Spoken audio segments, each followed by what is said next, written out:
produire et faire croître, produire sans s'approprier, agir sans rien attendre, guider sans contraindre, c'est la vertu suprême.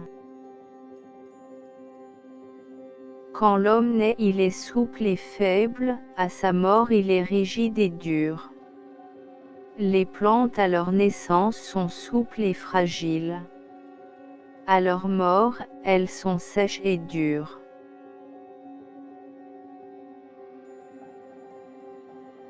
Le sage s'adonne à l'étude des lettres et de la sagesse, mais non des choses militaires. Quand il doit combattre, il le fait sans passion. Quand il a vaincu, il n'abuse pas de la victoire.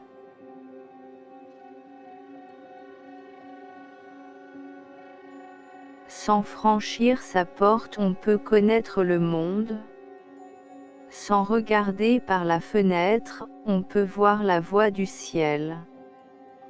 Plus on va loin, moins on apprend. Le sage ne marche pas et arrive, connaît sans regarder, accomplit sans agir.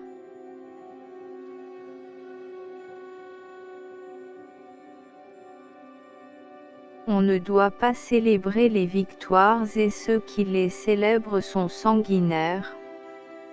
Il ne convient pas de répandre les pensées homicides dans le monde.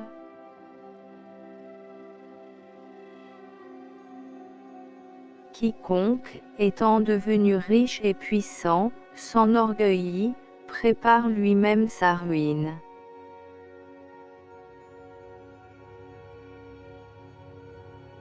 Se retirer à l'apogée de son mérite et de sa renommée, est la voie même du ciel.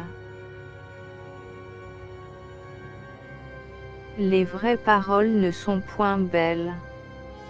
Les belles paroles ne sont point vraies.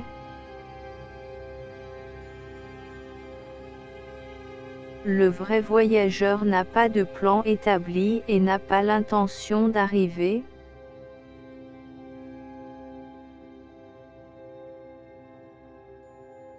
Celui qui sait se satisfaire aura toujours le nécessaire.